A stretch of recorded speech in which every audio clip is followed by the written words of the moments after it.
Hein? Alors, oui. Vous êtes en deuxième position. Allez voir, on est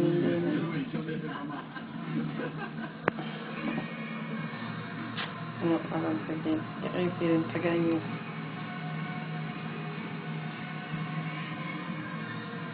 Ako, mbara ko i-refill trop.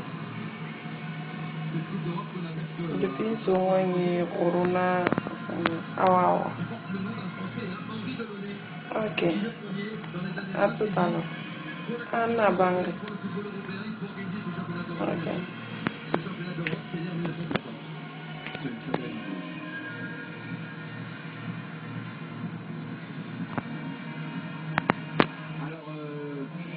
Paradoxalement, le pays qui a inventé le foot, c'est l'Angleterre, n'a jamais gagné le championnat du monde.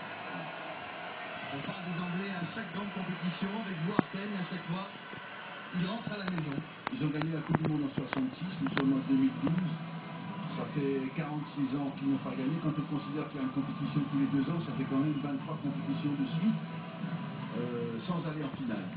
Ça va commencer à faire le bruit, non? Ça commence, oui.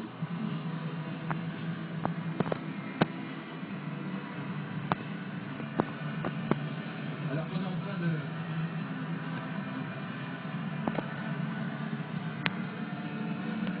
dégager les points de cette pelouse avec le drapeau bien au centre. On peut saluer quand même Arsène et Michel P. Les CFP qualifiés et ceux qui nous ont fait rêver.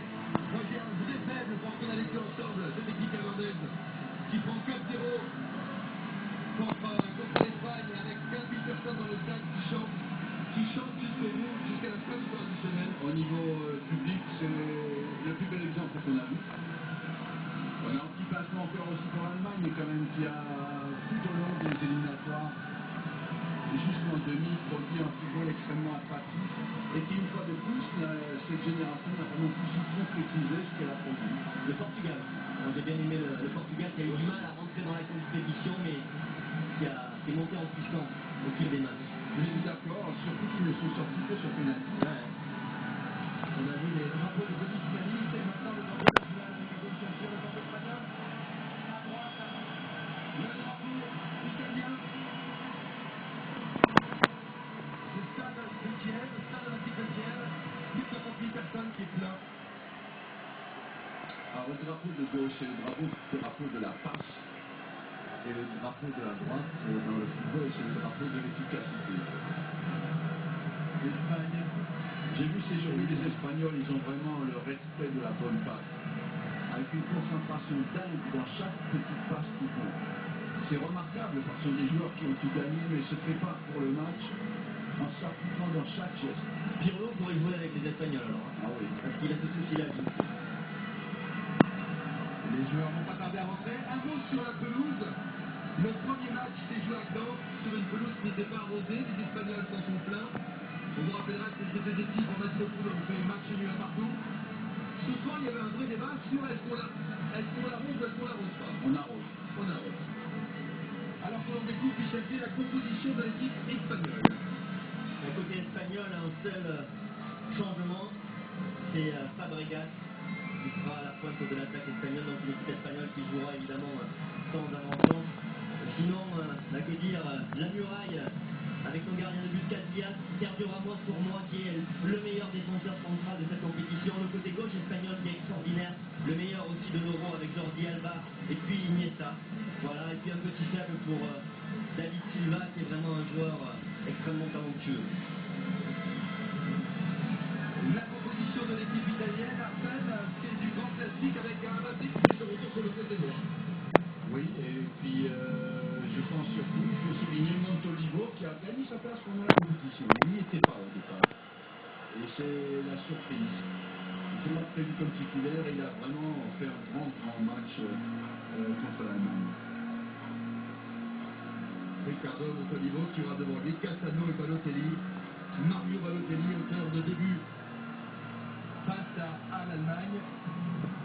On ne parle plus que de Super Mario en Italie depuis quelques jours. Et puis de Pirlo aussi, l'architecte de cette équipe, le métronome, probablement l'un des seuls joueurs à être capable de jouer en smoking, tellement tout ce qu'il fait est léger et juste. Allez dans le couloir, ça va. avec là, croyez-moi, Catastrophe. croyez-moi, les cœurs s'accélèrent là-dedans. Iker Casillas qui ce soir peut rentrer dans la légende du foot mondial s'il parvient à amener son équipe en tant que capitaine sur le plus haut marche du podium. Deux immenses gardiens, Gianluigi Buffon, Iker Casillas.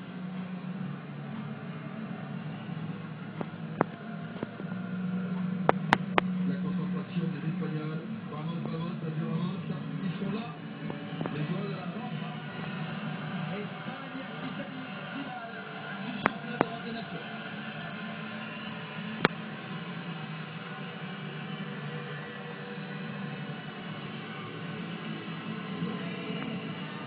Des duels extraordinaires ce soir, Christian, vous l'avez dit, Buffon Casillas, duel de géants. Il y a Balotelli Ramos. Balotelli c'est vraiment explosif et Ramos qui est un défenseur très agressif, ça va être très intéressant de voir ça. Et puis Pirlo contre Xavi Hernandez, les deux métronomes de l'Espagne et de l'Italie. Elle est magnifique cette coupe, aucun joueur des deux équipes ne l'a touché par superstition. Ça fait bien longtemps qu'on ne touche plus ces trophées. Ce sont de très belles images parce que tout joueur veut vivre ce moment-là.